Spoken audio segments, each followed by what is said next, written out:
AD just made his Mavericks debut, and in only one game, we already experienced the full Anthony Davis experience. Welcome to Basketball Intuition. I'm your host, Ethan Simon, and today we're going to be going through Anthony Davis's debut with the Dallas Mavericks. But before we get started, we just hit 1,000 subs, and this is my first video since, so I just want to say thank you guys from the bottom of my heart. Many milestones to come, but this is the first big one, so I want to say thank you guys very much. In AD's debut, the Mavericks won the game, but AD didn't finish the game. The reason I say that we got the full Anthony Davis experience, and I just want to start by saying AD got hurt in the third quarter. Halfway through the third quarter, AD went out with a non-contact injury. It kind of looked like a groin strain type thing.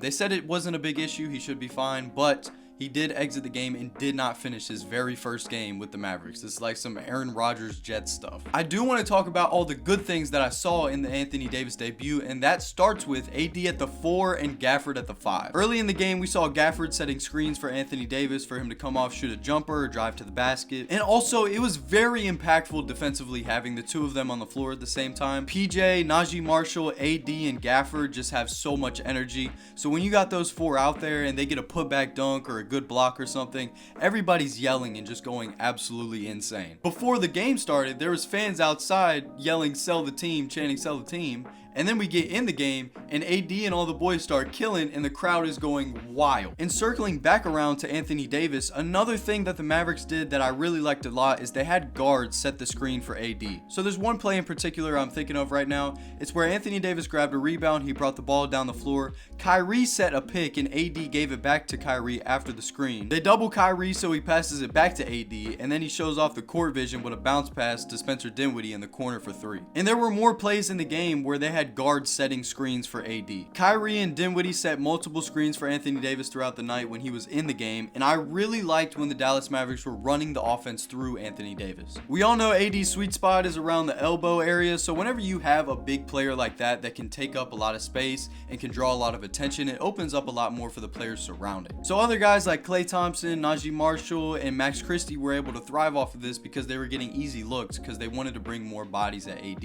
And again, I'm sorry circling back to it already, but man, when AD and Gafford were in the game together, the defense was so good that the Rockets had to come out in the second half and they started Steven Adams and Alperen Sengun next to each other. Checking in real quick, if y'all are still here, make sure to hit that like. It really does help a small channel out like myself a lot. With Gafford, Lively, and AD being maybe the best big man core in the NBA, they're going to come out with two big men every time, and a lot of the time they're going to have two big men on the floor. And I think that what the Houston Rockets did, a lot of other teams are going to have to do when they play the Mavericks. You come out with one center, and then you realize, hey, we need two bigs to play with these guys because they're bigger and stronger and they have more energy. The Mavericks kept the offense pretty simple. It was a lot of drive and kick, a lot of pick and roll, and a lot of two-man game. But after the Luka Doncic trade, there's a guy that I've really been keeping my eye on, and that's Max Christie. In his 3 games so far with the Dallas Mavericks, he put up 15 points in the first, 15 in the second, and 23 points in his third game. He's shooting the ball very efficiently so far. In his first game, he was 4 for 4 from 3, and in his last game, he was 4 for 5 from 3. And the reason I say I'm really keeping my eye out on him is because the Dallas Mavericks are really going to need another player to step up to be able to create shots on the perimeter. That was really my biggest problem with the Mavericks debut with AD, is I felt that they didn't have enough shot creation. PJ Washington left the game at the end of the first half and Max Christie started the second half. And there were a couple plays where he was handling the ball and I was like, okay,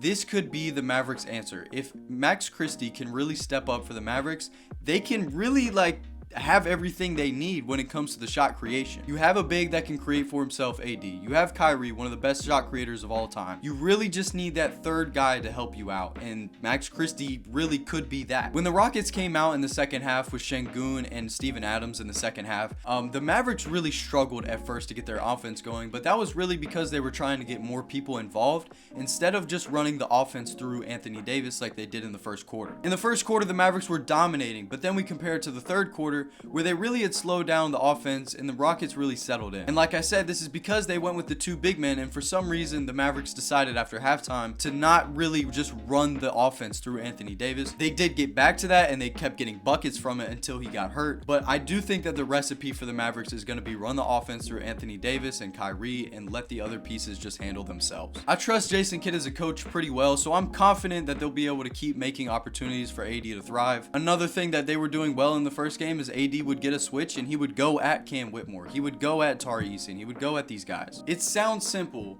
But I do think the best way the Mavericks could run their offense, like I said, is just running it through AD and Kyrie, a lot of two-man game, and letting the pieces around just do what they do. Daniel Gafford isn't going to come out and score 10 points for you every night on this team, but he will grab rebounds and get a couple big putback dunks. Najee Marshall ain't going to be creating for himself, but when the time comes, like in this game in the third quarter when they really needed him to step up, he did. Now, real quick, before we wrap this up, I want to talk about a few things that I was worried about. AD was a little kind of lost around sometimes on defense, not giving full effort, but first game with the team, I guess you'll get that. You haven't had time to practice together a defense. You don't know exactly what the scheme is and what you're trying to do, but there were moments where he just seemed disengaged and wasn't really paying enough attention, where he got beat backdoor, and he didn't look great off ball. He was great on ball, but off ball he didn't look great. After AD left the game, the Mavericks did struggle to keep themselves in front at points, and the Rockets did a good job at keeping themselves in the game, but the Mavericks were able to finish it out and close it out. And that's really all I got for the episode. I really just wanted to talk about the debut. I was gonna make the video yesterday, but I really was pissed off at the fact that he got hurt. I was like, man, this just like kills the whole video, but I was like, I might as well just make it today. Super Bowl Sunday. Y'all hoopers and basketball fans, I know y'all rock with the Super Bowl, but like I know a lot of people ain't caring about the Super Bowl this year, so y'all might need something to watch, so this is here for y'all. My decorations and celebrations and whatever fell down, but y'all get the point. Again, thank y'all so much for the 1,000 subs. I wasn't expecting us to hit it anytime soon at all. So it really does mean a lot to have 1,000 on the channel. So thank y'all. And I think I'm gonna just go ahead and wrap it up right here. AD's debut I felt was a success, but it also, like the title, it is the Anthony Davis experience. He came out, he played great in the first, great in the second, great halfway through the third, and then he was hurt for the rest of the game. This is just what happens when AD is on the team, so that's just what it is. I appreciate you for staying to the end of the video. Go ahead, hit the like if you made it to the end. It helps a small channel out like myself a lot, and I'm gonna see y'all in the next video. Peace out.